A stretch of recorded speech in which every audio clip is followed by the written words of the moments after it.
హుహు. Okay. Welcome to next level. మన gate achievers series లో వన్ మోర్ ర్యాంకర్ ని మీ ముందుకు తీసుకొచ్చాను. గేట్ అచీవర్ సిరీస్ లో టాపర్స్ తో పాటు వాళ్ళు ఫేస్ చేసిన స్ట్రగుల్స్ కూడా, అంటే చాలా మంది టాపర్స్ ఉంటారు. అందులో ఎవరి స్టోరీస్ మీకు ఇన్స్పైరింగ్ గా ఉంటాయో ఆ స్టోరీస్ మనం ఎక్కువ డిస్కస్ చేద్దాం. ఎందుకంటే ఈ టాపర్ సిరీస్ లో వచ్చే ప్రతి వీడియో ఏదో ఒక స్టూడెంట్ కి పర్సనల్ గా కనెక్ట్ అయ్యి తనను తాను ఐడెంటిఫై చేసుకుని ఈ వీడియో అనేది మీ ప్రిపరేషన్ జర్నీలో హెల్ప్ అవ్వాలి, అంటే ఒక మోటివేషన్ లాగా, ఒక ఇన్పుట్స్ లాగా మీకు హెల్ప్ అవ్వాలని చెప్పి నేను ప్రతి వీడియోలోని ఆ పర్టికులర్ పాయింట్స్ తీసుకుని డిస్కస్ చేస్తాను. సో ఈరోజు నా స్టూడెంట్ ఒకరు మనతో పాటు ఉన్నారు.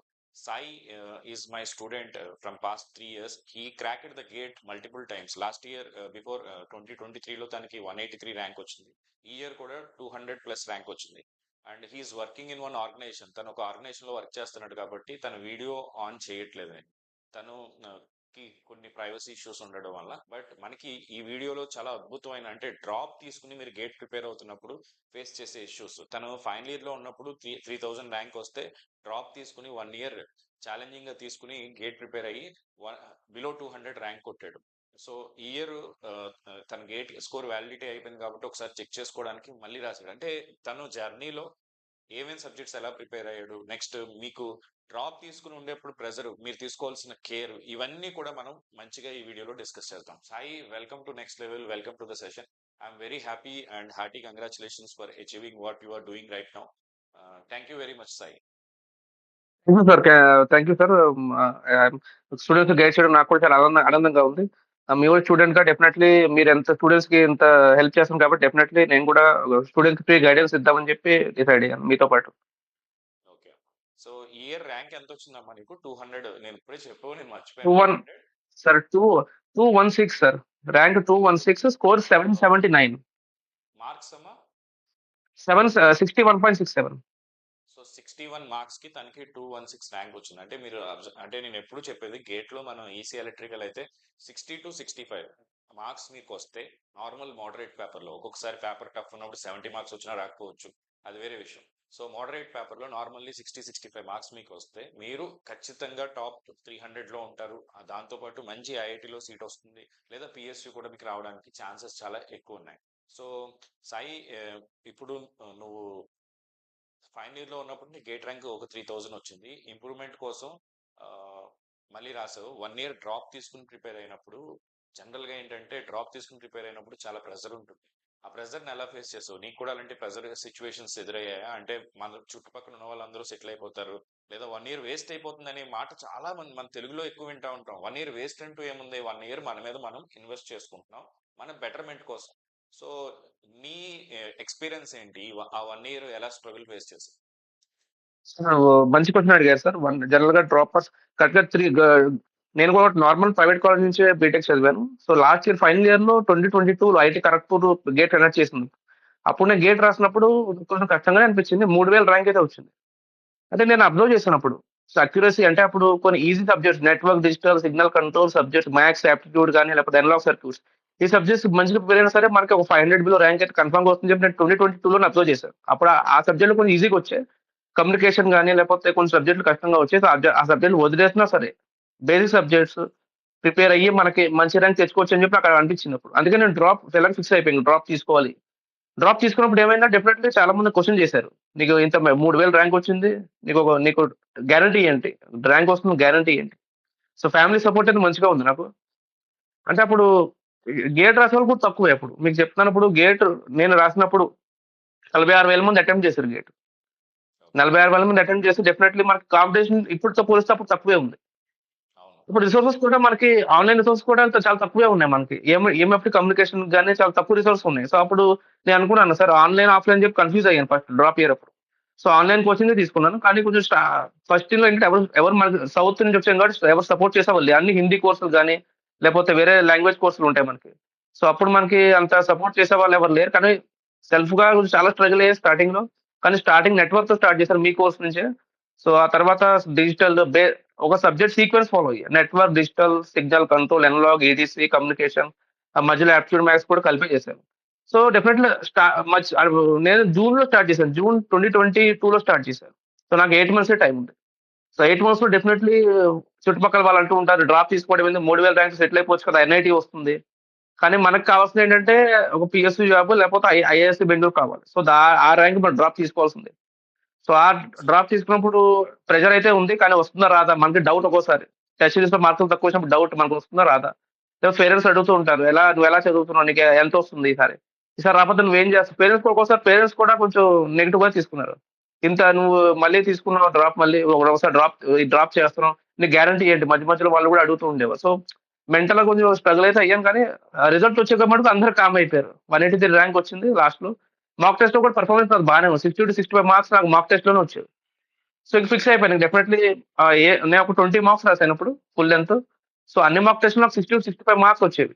సో, ఇంక ఫిక్స్ అయిపోయాను. ఎలాగైనా సరే మనకి మోడరేట్ పేపర్ వస్తే డెఫినెట్ 60 ప్లస్సే వస్తుందని చెప్పి అనుకుని అలాగే వచ్చిందప్పుడు. 62 మార్క్స్ వచ్చాయప్పుడు. So, 183 rank final. ఆ తర్వాత డెఫినెట్ సడెన్ చేంజ్ అది మనకి. ఆ 180 ర్యాంక్ వచ్చిన తర్వాత పిఎస్‌యూలో కాల్ రావడం, ఐఏఎస్ బెంగుళూరు, ఐఐటీలో సీట్ రావడం, మల్టిపుల్ ఆ గేట్ స్కోర్ యూజ్ చేసుకొని చాలా నేను అప్లై చేశాను. సో, అన్ని ఇంటర్వ్యూ కాల్ రావడం, చాలా మంది అందరూ పేరెంట్స్ అందరూ హ్యాపీగా ఫీల్ అయ్యారు. సో, అప్పుడు సొసైటీ ఏదైతే ఉందో మనకి ఆ ట్రోల్ ఏదైతే మనకి ఎవరు మాట్లాడలేరు రిజల్ట్ వచ్చాక మనకి. ఎక్సలెంట్. అప్పటిదాకా జనాలు అడుగుతూ ఉండేవారు. వస్తుందా? రాదా? అసలు నీ పరిస్థితి ఏంటి? ఇదంతా. అవును. ఎప్పుడు సెటిల్ అవుతావని ఒక bad ah! Question. So, okay. ఇక్కడ కష్టపడి స్ట్రగుల్ అవుతూ చదువుతున్నా సరే as if they know everything అన్నట్టు అడుగుతా ఉంటారు. ఓకే. సో, వన్ థింగ్ అరే సో నాకు కోపం ఏంటంటే కొంతమంది ఒకటి చెప్తారు. గేట్ కొట్టని వాళ్ళు కూడా గేట్ గురించి మాట్లాడడం నాకు నచ్చదు. సో, రిలేటివ్స్ ఏంటంటే గేట్ గురించి తెలీదు వాళ్ళకి. వాళ్ళేంటంటే వాళ్ళు డెఫినెట్‌లీ వాళ్ళ దగ్గర డబ్బులుండొచ్చు. కానీ వాళ్ళు గేట్ ఎగ్జామ్ వాళ్ళు ఎప్పుడు చూడలేదు. గేట్ రాయలేదు. అలాంటి వాళ్ళు కూడా గేట్ గురించి చెప్పి గేట్ నీకు రాదు. లేకపోతే గేట్ చాలా కష్టం. నీ వల్ల అవుతుందని చెప్పి వాళ్ళు క్వెషన్ చేయడం అది చాలా ఇట్స్ వెరీ దాన్ని అదో క్వెషన్ అనేది అది మనకు నచ్చదు అది క్వెషన్ అది. ఇట్ ఈస్ నాట్ వాళ్ళ అది మంచిది కాదు. నిజం. నిజం. చాలా ఈ ఈ ఈ పాయింట్ అయితే నిజంగా నేను చాలా మంది దగ్గర విన్నాను. అంటే వాళ్ళకి ఏ నాలెడ్జ్ లేకపోయినా సరే గేట్ గురించి కానీ, దేని గురించైనా సరే మనం ఏదైనా కొత్తగా ట్రై చేస్తున్నప్పుడు ఫస్ట్ వచ్చేసి వాళ్ళు ఏదో ఒక కామెంట్ త్రో చేసేస్తారు. అంటే వాళ్ళకి హ్మ్. ముందే తెలుసు. ఒక టీసీఎస్ జాబ్, ఒక ఇన్ఫోసిస్ జాబ్, కాలేజ్‌లో వచ్చే 3,00,000, 4,00,000 ప్యాకేజ్ అంతవరకే వాళ్ళ నాలెడ్జ్ ఉంటుంది. దాన్ని పట్టుకొని వాళ్ళు ఏం చేస్తారంటే ఇది ఇలా వస్తేనే సెటిల్‌మెంట్ ఇంకేం చేసినా సెటిల్‌మెంట్ కాదన్నట్టు చూస్తారు. మీకు క్యాంపస్‌లో ప్లేస్‌మెంట్ వచ్చి ఏదో చిన్న సాఫ్ట్‌వేర్ జాబ్ చేసి మార్నింగ్ 9కి వెళ్ళిపోయి ఈవినింగ్ అది కూడా నువ్వు ఉన్న ఊర్లో ఉండకూడదు. హైదరాబాద్ ఎక్కడికో వెళ్ళిపోయి అక్కడ వర్క్ చేస్తే నువ్వు సెటిల్ అయినట్టు. లేకపోతే సెటిల్ కానట్టు అని మైండ్‌తో ఉంటారు. సో, వాళ్ళందరికీ మనం ఆన్సర్ చేయాల్సింది ఏంటంటే మన సక్సెస్‌తో. నాట్ ఎవ్రీ సింగిల్ వర్డ్ ప్రతి ఒక్క క్వెషన్‌ని తీసుకొని మనం రోజు అనలైజ్ చేసుకొని టైం వేస్ట్ చేసుకోకూడదు. So, you have answered them perfectly by showing your results. Excellent. So, even ఇప్పుడు నువ్వు చేసే కంపెనీలో కూడా నీకు చాలా హై సాలరీ ఉంది. అది కూడా నాకు తెలుసు. బట్ అవి మనం డిస్కస్ చేయొద్దు. ఎందుకంటే ఆర్గనైజేషన్ గురించి మనం పక్కన పెట్టి ఫస్ట్ గేట్ గురించే మాట్లాడుకుందాం. సో, మీకు ఎవ్రీబడి ఇక్కడ చూస్తున్న స్టూడెంట్స్‌కి చెప్తున్నాను. 1 ఇయర్ ప్రిపేర్ అవ్వడం అనేది స్ట్రగులే ఖచ్చితంగా. కానీ ఆ 1 ఇయర్ మీరు ఎటువంటి కామెంట్స్ వచ్చినా వాటిని నెగ్లెక్ట్ చేస్తూ మీరు జస్ట్ నేను సక్సెస్ అవుతాను ఖచ్చితంగా అనే ఆలోచన ఉన్నప్పుడు definitely you will be able to do it. కానీ వర్క్ చేయాలి. 1 ఇయర్ మనం ఖాళీగా కూర్చొని ఏదో డ్రాప్ అంటే టైం వేస్ట్, టైం పాస్ చేస్తే పని అవ్వదు. మనం ఖచ్చితంగా ఆ 1 ఇయర్ డెడికేటెడ్‌గా వర్క్ చేసిన వాళ్ళకి ఖచ్చితంగా రిజల్ట్ వస్తుంది. సో, ఇంకొకటి ఏంటంటే సాయి నా డౌట్ ఏంటంటే ఇప్పుడు నీకు ఐఏఎస్‌సిలో వచ్చినప్పుడు ఎంటెక్ వర్సెస్ జాబ్ అన్నప్పుడు why you choose job? Is there any specific reason? లేదు సార్. యాక్చువల్లీ ఈఎస్‌సి నేను జాయిన్ అయ్యానప్పుడు. నా గేట్ స్కోర్ ద్వారా ఎంటెక్ ఈఎస్‌సి జాయిన్ అయ్యాను. సో, నేను అంటే కరిక్యులమ్ గురించి నాకంత ఐడియా లేదు అప్పట్లో. నేను ట్రై చేశాను చాలా మందిని అడిగాను కానీ వాళ్ళంత ఓపెన్‌గా కరిక్యులమ్ గురించి చెప్పలేదు. ప్రాక్టికల్‌గా ఎప్పుడు తెలిసిందంటే నేను జాయిన్ అయ్యాక ఈఎస్‌సి ఎంటెక్ ఎలక్ట్రానిక్ సిస్టమ్స్ గురించి నాకు తెలిసింది. ఆ కరిక్యులమ్ గురించి. ఓకే. అంటే ఓకే. అంటే అప్పుడు నాకు ఆ ర్యాంక్ డెఫినెట్‌లీ కొన్ని రావు. అంటే ఐఐటీ బాంబే ఐసీఎస్ గాని, మద్రాస్ ఐసీఎస్ గాని అవి ఛాన్స్ అంటే ఛాన్స్ తక్కువగా ఉంటాయి దానికి. కాన్పూర్ వీలర్స్ అన్నీ వస్తాయి కానీ మనకు కావాల్సిన చాలా మంది అదే అంటారు ఇప్పుడు. ఎలక్ట్రానిక్స్ వాళ్ళకి బాంబే ఐసీఎస్, మద్రాస్ ఐసీఎస్ లాంటివి కావాలి. సో, రావాలంటే బిలో 50 ర్యాంక్ వాళ్ళు రావాలి. అందరికీ ఆ కాలేజెస్ అనేవి రావు.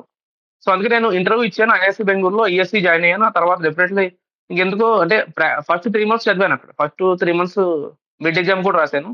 కానీ కరిక్యులమ్ అనేది నాకు అక్కడ అంత సూట్ అవ్వలేదు సార్. కరిక్యులమ్ అనేది అంటే నాకు అంత నచ్చలేదు కరిక్యులమ్. ఓకే. అంటే సో, ఇంకా నాకనిపించింది. You got the PSU also. I mean same time నాకు పీఎస్‌యూ అయితే వచ్చింది. ఎలాగో డెఫినెట్‌లీ నాతో పాటు సేమ్ నా ఫ్రెండ్ కూడా జాయిన్ అయ్యాడు పీఎస్‌యూ. ఐఐఎస్‌సి బెంగుళూరులోనే అతను సౌత్ నుంచే. సో, అతను కూడా సేమ్ వేరే జాబ్ జాయిన్ అయ్యాడు. సో, డెఫినెట్‌లీ చాలా మంది అలా కొంతమంది వెళ్ళిపోతూ ఉంటారు. ఐఐఎస్‌సి బెంగుళూరు నుంచి వేరే ఐఐటీ నుంచి పీఎస్‌యూ వచ్చిన వాళ్ళు జాబ్ వచ్చిన వాళ్ళు వెళ్ళిపోతూ ఉంటారు. ఓకే. నైస్. నైస్. అందుకే నేను కూడా ఓకే. ఎక్సలెంట్. సో, ఇప్పుడు ప్రిపరేషన్కి వద్దాము. సో నువ్వు I hope the subjects how you studied from me, ఏ సబ్జెక్ట్స్ చదివామా నా దగ్గర నుంచి, and how you felt sir about the subjects. Sir first నేను నెట్వర్క్ నుంచి స్టార్ట్ చేశాను. నాకు ఎప్పుడు ట్రాన్సిషన్స్, ఏసీ అనాలిసిస్ నాకు ప్రాబ్లమ్ అయింది అప్పుడప్పుడు. సో డెఫినెట్లీ అది మీకు లెక్చర్ చూసాక డెఫినెట్లీ క్వెషన్స్ థింకింగ్ గాని, లేకపోతే క్వెషన్ చూసే విధానం గాని, ప్రాబ్లమ్ సాల్వింగ్ అనేది ఇంప్రూవ్ అయింది నెట్వర్క్‌లో చాలా. ఆర్‌సి సర్క్యూట్స్ లేకపోతే ఏసీ అనాలిసిస్ కొన్ని కొన్ని 2 పోర్ట్ నెట్వర్క్స్‌లో కొన్ని 3 లాస్ట్‌లో నేను 3 ఫేజ్ కూడా చూసాను. మా ఎక్స్‌ట్రా ఓకే. టాపిక్స్‌లో 3 ఫేజ్ కూడా చూసాను. డిజిటల్ అయితే నాకు చాలా మంచి డిజిటల్ అయితే definitely I appreciate the content of digital. About ఒక క్వెషన్ డైరెక్ట్‌గా మీ నోట్స్ నుంచే వచ్చింది. మీకు గుర్తుందో లేదో RC is equal to 11 micro second అని చెప్పి ఏడీసీ, డీఏసీలో క్వెషన్ ఉంది మనకి. లాస్ట్‌లో time taken for sample hold అని చెప్పి ఒక క్వెషన్ ఉంటది. డైరెక్ట్‌గా మీ నోట్స్ నుంచే వచ్చింది. డెఫినెట్లీ నేను నన్ను ఈజీగా గేట్ గేట్ 2023లో నేను సాల్వ్ చేశాను. So definitely I feel happy for that. Okay. And digital ఈసారి కూడా డిజిటల్ బా పెట్టాను. నాకు నెట్వర్క్ డిజిటల్ ఔట్ ఆఫ్ వచ్చేసింది ఈసారి కూడా. ఈసారి కూడా నేను క్వెషన్స్ వదలలేదు. సేమ్ కంటెంటే నేను రివైజ్ చేశాను. ఆ తర్వాత ఎన్‌లాగ్‌లో కొన్ని నేను ఫీడ్‌బ్యాక్ సర్క్యూట్ చూసాను. ఆ తర్వాత సిగ్నల్‌లో కొన్ని డీటీఎఫ్ఎస్ ప్రిపేర్ అయ్యాను. ఓకే. ఇది కాకుండా మీ సీఓఏ కూడా నేను బేసిక్స్ స్టడీ చేశాను. అండ్ మైక్రో ప్రాసెసర్ కూడా నా దగ్గర కంటెంట్ ఉంది. ఓకే. సో ఈ ఇయర్ లక్కీగా మైక్రో ప్రాసెసర్ నుంచి కూడా క్వెషన్ వచ్చింది. అంటే సిఓ మైక్రో ప్రాసెసర్ మిక్స్ చేసి అడ్రస్ బేస్డ్ క్వెషన్ వచ్చింది. ట్రై చేశాను సార్. కానీ అది హ్మ్. ట్రై చేశాను కానీ అంటే ప్రెషర్‌లో కొంచెం సరిగ్గా పెర్ఫార్మ్ చేయలేకపోయాను. అందుకే ఆ క్వెషన్ పెట్టలేకపోయాను. అది కూడా మనం మెమరీ ఇంటర్ఫేసింగ్ లో డిస్కస్ చేసిన క్వశ్చన్ వచ్చింది. మాక్సిమం ఈ ఇయర్ అయితే ట్విస్ట్స్ ఏం లేవు. కొన్ని కొన్ని డైరెక్ట్ క్వశ్చన్స్ లైక్ నోట్స్ నుంచి వచ్చినట్టే వచ్చినాయి, కొన్ని బాగా వచ్చినాయి. సో వన్ థింగ్ స్టూడెంట్స్ మీకు చెప్పేది ఏంటంటే బేసిక్ సబ్జెక్ట్స్ ని ఎప్పుడు నెగ్లెక్ట్ చేయకండి. ఫస్ట్ మీ బేసిక్ స్ట్రాంగ్ గా ఉంటే మీకు కాన్ఫిడెన్స్ ఇంప్రూవ్ అవుతుంది. మీరు గేట్ లో steps first qualifying, medium rank, final rank, top rank. So ఈ స్టెప్స్ అన్ని వేసుకోవాలంటే ఫౌండేషన్ అనేది మీకు బేసిక్ సబ్జెక్ట్స్ ఇస్తుంది. సో ఆ బేసిక్ సబ్జెక్ట్ నుంచే మీ ప్రిపరేషన్ ఎప్పుడైనా స్టార్ట్ చేయాలి.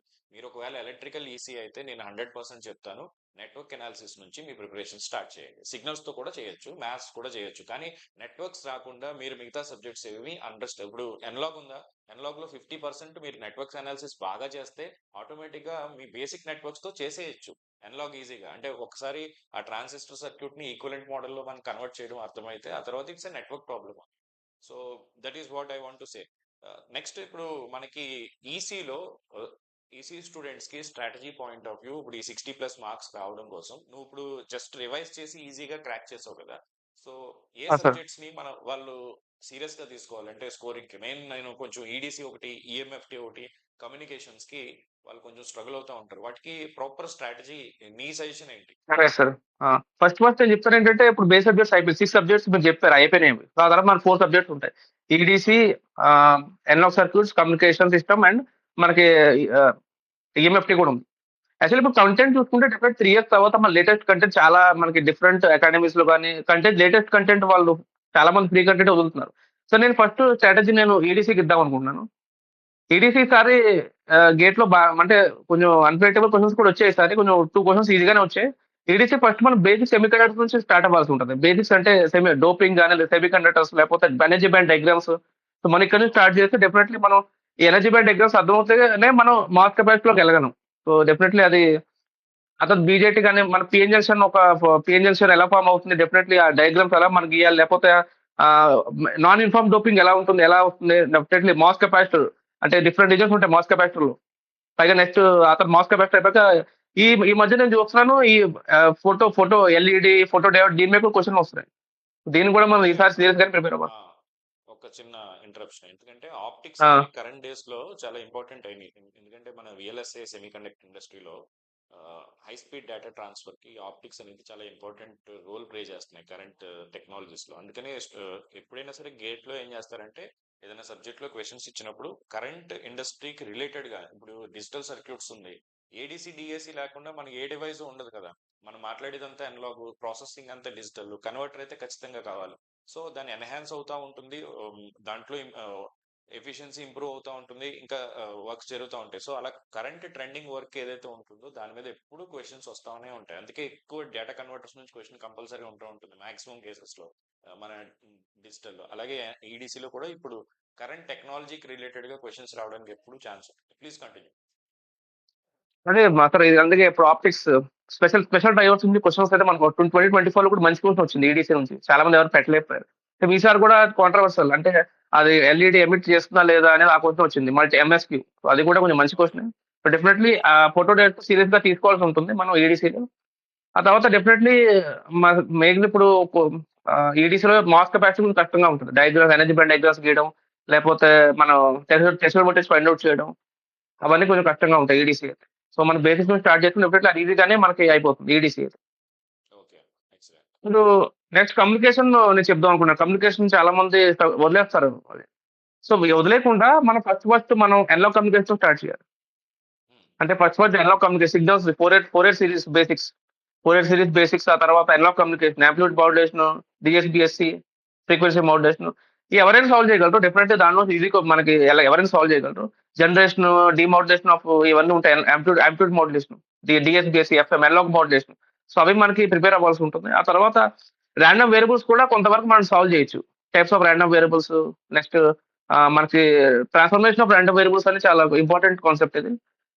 గాషియన్ రాండమ్ వేరియబుల్స్ లేకపోతే రైలీ ఇవన్నీ టైప్స్ ఆఫ్ రాండమ్ వేరియబుల్స్ కూడా పాయిజన్ లేకపోతే బైనామియల్ ఇవన్నీ మనకి క్వెషన్స్ వస్తా ఉంటాయి దీని నుంచి. ఓకే. ఇది కాకుండా రాండమ్ ప్రాసెస్ జనరల్‌గా చాలా మంది కొంచెం కష్టంగా ఫీల్ అవుతారు. రాండమ్ ప్రాసెస్‌లో మనకి బైసెస్ స్టేషనరీ గాని లేకపోతే ఆహ్, LTI system transformation of random process to LTI system. ఇక్కడ నుంచి మనకు కొంచెం కష్టంగా ఉంటది. రాండమ్ ప్రాసెస్‌లో. అవును. దాన్ని మనం ఎక్కువ టైమ్ స్పెండ్ చేయాల్సి ఉంటది రాండమ్ ప్రాసెస్‌లో.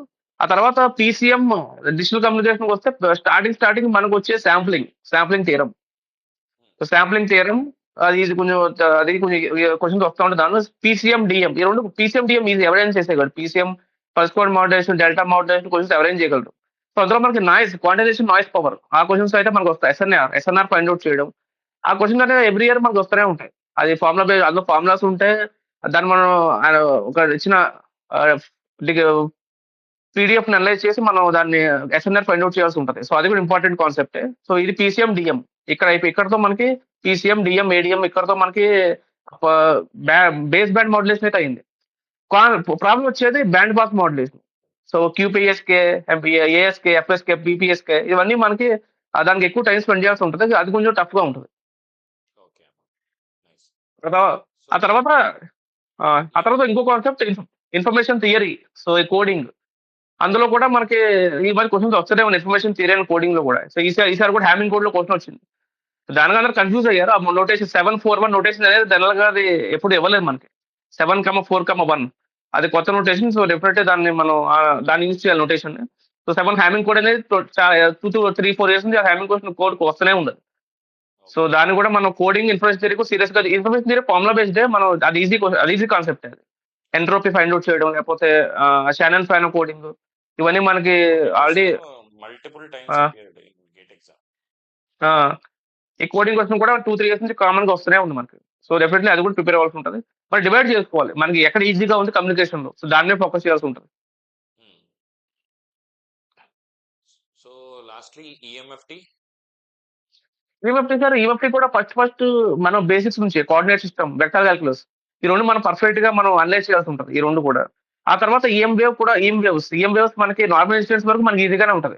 పోలరైజేషన్ గాని లేకపోతే హెచ్ ఫైండ్ ఔట్ చేయడం, intrinsic impedance, types of medium అవన్నీ ఈజీగానే ఉంటాయి. ప్రాబ్లమ్ వచ్చేది ఆబ్లిక్ ఇన్సిడెంట్స్. ఆబ్లిక్ ఇన్సిడెంట్స్ కొంచెం కష్టంగా ఉంటది. సో జనరల్‌గా దాన్ని స్టూడెంట్స్ స్కిప్ చేస్తారు. అది టైమ్ ఉంటే ప్రిపేర్ అవ్వచ్చు లేకపోతే దాన్ని స్కిప్ చేయొచ్చు. నెక్స్ట్ ట్రాన్సిషన్ లైన్స్ ఆహ్, డయాగ్రామ్స్ దాని ఈక్వేషన్స్ అందులో కూడా different types of transition lines ఉంటాయి. అది స్మిత్ చార్ట్ అని చాలా ఇంపార్టెంట్. స్మిత్ చార్ట్ చూసుకుంటే డెఫినెట్ 2 ఇయర్స్ నుంచి నేను అప్పుడు 3 years back Smith chart question వచ్చింది. చాలా టఫ్ క్వెషన్ స్మిత్ చార్ట్‌లో కష్టమైన క్వెషన్. ఈసారి కూడా స్మిత్ చార్ట్‌లో మనకి ఆహ్, క టఫ్ క్వెషన్ వచ్చింది. చాలా మంది అటెంప్ట్ చేసి ఉంటారు నాకు తెలిసి. స్మిత్ చార్ట్ మనకి ప్రిపేర్ అవ్వాల్సి ఉంటది. Smith chart related concept. ఇంకా మనకి వేవ్ గైడ్స్‌లో కూడా మనకి ఈసారి క్వెషన్ వచ్చింది. వేవ్ గైడ్స్‌లో కూడా అంటే 1 ఇంచ్ ఎంత? జనరల్‌గా అయితే మనకు సెంటీమీటర్‌లో ఇస్తారు. ఈసారి మనకి ఇంచ్‌లో ఇచ్చాడు. కన్వర్జన్స్ మనం చూసుకోవాల్సి ఉంటే ఇంచు, హెక్టార్ లేకపోతే హార్స్ పవర్ ఇవన్నీ మనం కొత్తగా నేర్చుకోవాల్సి ఉంటది వేవ్ గైడ్స్‌లో. ఇంకా యాంటెన్నాస్ టైప్స్ ఆఫ్ యాంటెన్నాస్ గాని, డైపోల్, యాంటెన్నా అరేస్ సో ఇవి కూడా మనం ప్రిపేర్ అవ్వాల్సి ఉంటది. ఓకే. హ్మ్. ఎక్సలెంట్. సో ఇప్పుడు నీ 1 ఇయర్ డ్రాప్ తీసుకొని ప్రిపేర్ అయ్యావు కదా! ఆ 1 ఇయర్ జర్నీలో నువ్వు మోస్ట్ ఇంపార్టెంట్ అంటే ఆ 1 ఇయర్ డెసిషన్ అనేది నీ లైఫ్ మీద చాలా ఇంపాక్ట్ అయింది. So how you appreciate that decision of 1 year drop? అంటే ఆ 1 ఇయర్ తీసుకొని ఉండకపోతే నీ లైఫ్ ఎలా ఉండేది అనుకునేవాడివి. తీసుకోవడం వల్ల నీ లైఫ్ ఎలా చేంజ్ అయ్యింది? ముందే మెంటల్‌గా ప్రిపేర్ అయ్యాను. 3000 ర్యాంక్ వచ్చినప్పుడే నేను ఫిక్స్ అయ్యాను. డెఫినైట్‌లీ 1 ఇయర్ నేను స్పెండ్ చేయాలి. స్పెండ్ చేసి చూస్తాను లైఫ్‌లో ఏమవుద్దో. డెఫినైట్‌లీ ఆ 1 ఇయర్ తీసుకోవడం వల్ల ఇప్పుడు నేను ఒక మంచి జాబ్‌లో ఉన్నా. రెస్పెక్టబుల్ జాబ్‌లో నేను చేస్తున్నాను ఇప్పుడు. ఆ 1 ఇయర్ తీసుకోవడం ఓకే. వల్లే.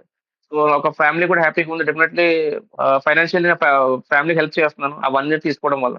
డెఫినైట్‌లీ నేను ఒక రాపిడ్ జంప్ అయితే తీసాను లైఫ్‌లో. ఇంత మీకు నా సాలరీ మీకు తెలిసే ఉంటది. సో, డెఫినైట్‌లీ ఆ సాలరీ అనేది ఆ 1 ఇయర్ తీసుకోవడం వల్లే నేను ఆ సాలరీకి రీచ్ అయ్యాను కాబట్టి definitely I appreciate that decision. Excellent. తీసుకుపోయి ఎక్సలెంట్. ఉంటే డెఫినెట్‌లీ అంత సాలరీ వచ్చేది కాదేమో. అవును. సో 1 ఇయర్ వేస్ట్ హ్మ్. అయిపోద్ది అని అనుకునే వాళ్ళకి ఇదొక సమాధానం అమ్మా. అంటే ప్రొవైడెడ్ అగైన్ అండ్ అగైన్ 100 సార్లు చెప్పినా ఇదే చెప్తాను. ఆ 1 ఇయర్ మీరు కష్టపడితేనే 1 ఇయర్ మీరు ప్రాపర్‌గా కష్టపడేలా ఉంటే 1 ఇయర్ వేస్ట్ అయితే అవ్వదు. ఎందుకు వేస్ట్ అవుతుంది? మీరు ఇంకా మంచి పొజిషన్‌కెళ్ళడానికి ఒక 1 ఇయర్ మీరు ఫౌండేషన్‌లా యూజ్ చేసుకోండి. రైట్. రూట్స్ ని స్ట్రాంగ్ చేసుకుంటున్నారు మీరు.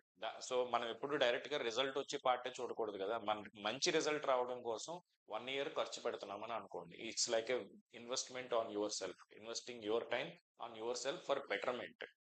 సో ఈ 1 ఇయర్ నీ ప్రిపరేషన్ లో మోస్ట్ క్రూషియల్ స్టేజ్ అంటే చాలా మంది స్టూడెంట్స్ ఫేస్ చేసే డిఫికల్టీస్ చెప్తాను. నువ్వు కూడా చెప్పావు అది ఏంటంటే, సార్ టెస్ట్ సిరీస్ లో నాకు మంచి మార్క్స్ రాలేదని. ప్రాబ్లం ఏంటంటే ఈ టెస్ట్ సిరీస్ డిజైన్ చేసేది ఎవరు? స్టూడెంట్స్ డిజైన్ చేస్తారు. టీచర్స్ ఎప్పుడు క్వశ్చన్స్ తయారు చేయరు. టెస్ట్ సిరీస్ అలాగే గురించి అంత టెస్ట్ సిరీస్ టెస్ట్ సిరీస్ గురించి ఒక పాయింట్ యాడ్ చేస్తాను. సో, చెప్పమ్మా. ఈసారి నాకు టెస్ట్ సిరీస్‌లో అత్యద్భుతంగా మార్కులొచ్చాయి. బీడీసీ మాక్ టెస్ట్‌లో 82 మార్క్స్ కూడా వచ్చాయి. మ్మ్. బీడీసీ మాక్ టెస్ట్‌లో. 82, 70, 75. సో, నేను ఫైనల్ ఎగ్జామ్‌లో ఫిక్స్ అయిపోయా. నాకు 70 మోడరేట్ వస్తే 70 మార్క్స్ వస్తాయని ఫిక్స్ అయిపోయా. కానీ ఎగ్జామ్‌లో కొంచెం పేపర్ టఫ్ కొంచెం ఈసీ కొంచెం టఫ్‌గా రావడం వల్ల నేను అక్కడ పెర్ఫార్మ్ చేయలేకపోయా. కానీ మాక్ టెస్ట్‌లో నాది ఎక్సలెంట్‌గా ఉంది. నా దగ్గర ప్రూఫ్ కూడా ఉంది. Mock test result. BDC mock test గాని లేకపోతే ఏఎస్ అకాడమీ ఎప్పుడు టాప్ 20లో నా పేరు ఉండేది. సో, నేను ఫిక్స్ ఓకే. అయిపోయా. టాప్ 100లోకి వస్తుందని ఫిక్స్ అయిపోయా. కానీ ఎగ్జామ్‌లో అంత పెర్ఫార్మ్ చేయలేకపోయాను. ఓకే. సో యాక్చువల్‌గా ప్రాబ్లమ్ ఏంటంటే not taking one institute into consideration, ఓవరాల్‌గా చూసుకుంటే టెస్ట్ సిరీస్‌లో వచ్చే రిజల్ట్‌కి మన ఒరిజినల్ రిజల్ట్‌కి సంబంధం ఉండాలని రూల్ ఏం లేదు. కాకపోతే ఏంటంటే టెస్ట్ సిరీస్‌ని మీరు ఎప్పుడూ కూడా ఒక ప్రాక్టీస్ లాగా మీ మీ మిస్టేక్స్‌ని ఐడెంటిఫై చేసుకోవడానికి, టైమ్ మేనేజ్మెంట్ తెలుసుకోవడానికి యూజ్ చేసుకోవాలి. స్టూడెంట్స్ అందరూ ఏం చేస్తారంటే టెస్ట్ సిరీస్‌లో మార్క్స్ రావట్లేదనో, లేదా ఆ క్వెషన్స్ టఫ్‌గా ఉన్నాయని కావాలనే క్వెషన్స్ అక్కడ టఫ్‌గానే ఇస్తారు. ఎందుకంటే టెస్ట్ సిరీస్ సెల్ అవ్వాలంటే టెస్ట్ సిరీస్ టఫ్‌గా ఉంటేనే సెల్ అవుతుందనేది ఒక చిన్న నమ్మకం కాబట్టి మార్కెట్‌లో అలాగే చేస్తారు. సో ఆ టెస్ట్ సిరీస్ లో క్వశ్చన్స్ కూడా గేట్ లో ఉండే క్వశ్చన్స్ ఉండే ఆ స్టాండర్డ్ కానీ ఆ లెవెల్ కానీ ఐ మీన్ ఆ క్వాలిటీ ఆఫ్ క్వశ్చన్స్ వేరు ఉంటాయి. టెస్ట్ సిరీస్ లో జస్ట్ న్యూమరికల్ వాల్యూస్ మార్చేసి క్వశ్చన్ టఫ్ చేస్తారు తప్ప ఒరిజినల్ గా టెస్ట్ సిరీస్ క్వశ్చన్ క్వాలిటీ ఉండవు. ఎందుకంటే అవి సబ్జెక్ట్ మ్యాటర్ ఎక్స్పర్ట్స్ చేస్తారు, టీచర్స్ చేయరు కదా. కానీ గేట్ లో క్వశ్చన్స్ ఎవరు చేస్తారు? ఐఐటి ప్రొఫెసర్స్ చేస్తారు కాబట్టి ఖచ్చితంగా దాంట్లో ఒక అప్లికేషన్ అని ఆ క్వశ్చన్ నుంచి మీరు కొంచెం నేర్చుకోవడానికి ఉంటుంది. సో మీరేంటంటే టెస్ట్ సిరీస్ ని ఎప్పుడైనా సరే ఒక జస్ట్ మిమ్మల్ని మీరు మీ మిస్టేక్స్ ని ఐడెంటిఫై చేసుకోవడానికి, ఓవర్కమ్ చేసుకోవడానికి యూజ్ చేసుకోండి.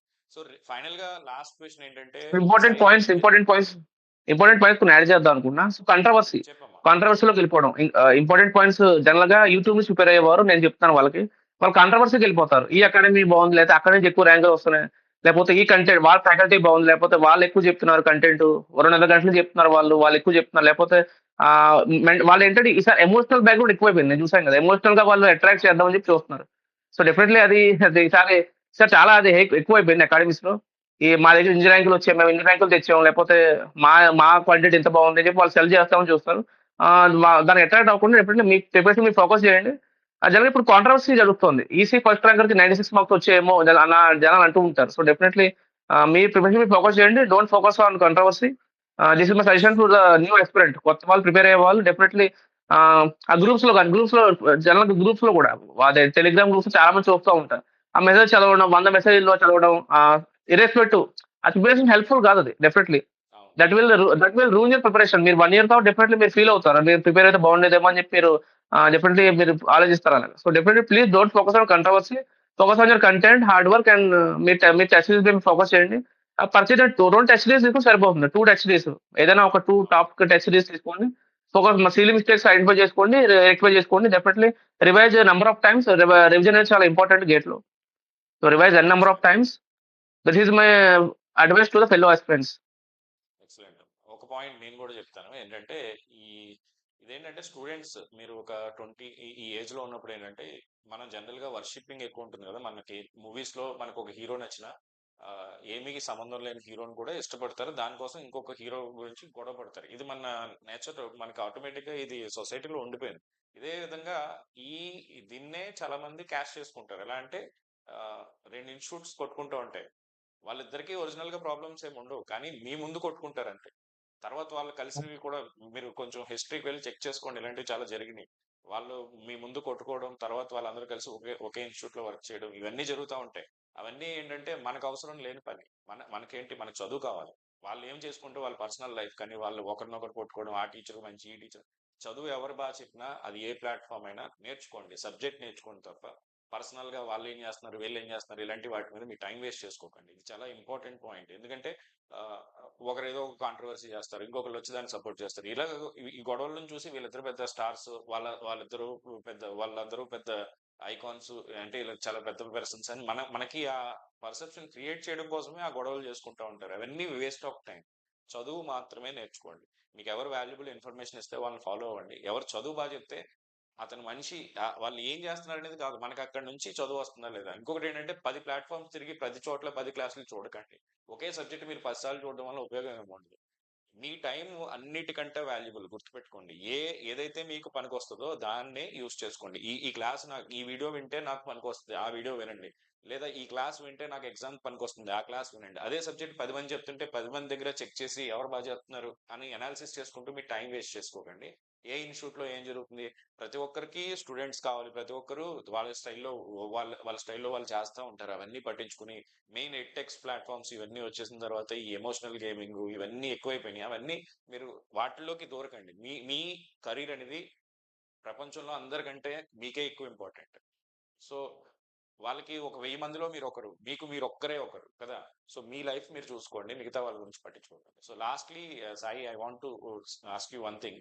రివిజన్ కి సార్ నువ్వు ఫాలో అయిన స్ట్రాటజీ ఏంటి? రివిజన్ కి నోట్స్ నేను చేసావా? రివిజన్ కి డెఫినెట్లీ ఈసారి డిఫరెంట్ స్ట్రాటజీ ఫాలో అయ్యాను. ఎందుకంటే అందుకే టెస్ట్ సిరీస్ లో కూడా లైక్ మార్క్స్ చాలా బాగా ఇంప్రూవ్ అయ్యాయి. ఎందుకంటే ఫస్ట్ నేను ఆల్రెడీ సిలబస్ కంప్లీట్ చేశాను కాబట్టి నేను స్టార్ట్ చేశాను రివిజన్ డిజిటల్ తో రివైజ్ స్టార్ట్ చేశాను. సో డిజిటల్ రివైజ్ చేసిన తర్వాత వేరే సబ్జెక్ట్ లోకి వెళ్ళాను. సో ఆ సబ్జెక్ట్ చదువుకుంటున్నాడు. సపోజ్ డిజిటల్ లాగా నేను ఎన్లాక్ చదువుతున్నాను. ఎన్లాక్ తో పాటు నేను డిజిటల్ టెస్ట్ సిరీస్ అటెంప్ట్ చేశాను. సో ఈసారి అలా నేను టెస్ట్ సిరీస్‌తో నేను రివైజ్ చేశాను ఈసారి. ఎందుకంటే టైము జాబ్ చేస్తాం కాబట్టి టైం అంతా దొరకలేదు. వీకెండ్స్‌లో ఎక్కువ అవును. క్వెషన్స్ పిఐక్యూ గాని లేకపోతే స్టాండర్డ్ క్వెషన్స్ గాని టెస్ట్ సిరీస్ క్వెషన్స్ గాని వీకెండ్స్‌లో సాల్వ్ చేసేవాడిని. నైట్ టైమ్ నేను నోట్స్ క్వెషన్స్ సాల్వ్ చేసేవాడిని. Okay, fine, excellent. And so నేను నెక్స్ట్ మాక్ టెస్ట్ నేను 25 మాక్ టెస్ట్ 2 సార్లు అటెంప్ట్ చేశాను. సో నా యావరేజ్ మాక్ టెస్ట్ 65-70 అలా వచ్చింది. Okay, okay, right, excellent. So ఈ పాయింట్ చాలా ఇంపార్టెంట్. గుర్తు రివిజన్ లో ఏంటంటే one way of revision is reading again. Best revision ఏంటంటే ఎగ్జామ్ రాసేయండి. మీరు ఈ సబ్జెక్ట్ చదువుతున్నప్పుడు ప్రీవియస్ సబ్జెక్ట్ యొక్క ఎగ్జామ్ రాస్తున్నప్పుడు ఎగ్జామ్ ఏం చేస్తుందంటే రియల్ టైంలో మీకు అన్ని గుర్తొచ్చేలా చేస్తుంది. అప్పుడు మీరు ఏదైనా మర్చిపోతే అది మీ షార్ట్ నోట్స్ లో అప్డేట్ చేసుకోవచ్చు. ఇది one of the best strategy. One best way to revise everything is writing an exam. So that is very very very important aspect. So Sai, చాలా థ్యాంక్స్ మన ఛానల్కి వచ్చి ఇవన్నీ షేర్ చేసినందుకు. అలాగే నువ్వు ఇంతకుముందు నాతో చెప్పినప్పుడు కూడా, సార్ స్టూడెంట్స్కి ఎవరికన్నా హెల్ప్ కావాలంటే లైవ్ లో కూడా మనం హెల్ప్ చేద్దాం సార్, నేను మీ మెంటర్షిప్ లోనే చదివాను, సో నేను కూడా కొంతమందికి హెల్ప్ చేయడానికి ముందుకు వస్తాను సార్, నో ప్రాబ్లం అని చెప్పావు. స్టిల్ ఇవాళ సండే అయినప్పటికీ నీ టైం తీసుకుని మన స్టూడెంట్స్కి హెల్ప్ చేయడానికి ముందుకు వచ్చినందుకు I'm very very very happy. And all the very best. You are preparing for ESE exam, IES కానీ ఏది ప్రిపేర్ అయినా I want you to be succeeded in every single aspect. All the very best and thank you very much Sai. Thank you sir. Thank you sir. Thank you sir. Thank you. And మీ మెంటర్‌షిప్‌లో మీ subjects content అనేది చాలా బాగుంది. Definitely I will suggest students to study network, digital and other subjects from you. Okay, thank you. So guys, that is about this particular session. And దీంతో పాటు మన ఈ రోజు last day for Ugadi offer. మన next level ఛానల్లో, next level website లో అన్ని courses available గా ఉన్నాయి. గేట్ సిఎస్సి కానీ, gate EC, electrical subject wise courses, mentorship, ఇందులో ఏ కోర్స్ తీసుకోవాలన్నా మీకు 50% ఆఫ్ వస్తుంది. ఉగాది 50 కోడ్ యూస్ చేసుకోండి. లేదా మీరు ఓన్లీ ఈసీ ఎలక్ట్రికల్ గేట్ అయితే మాత్రం దాంట్లో you'll be getting 15% using Ugadi 15. Today is the last day. If you want to avail it, you can avail it. You can take my mentorship also at 50% off today. Thank you very much, guys. See you all with one more new session again. Okay. Thank you. Okay Sai, అయిపోయింది. ఆ! Recording of చేస్తాను. Okay. Option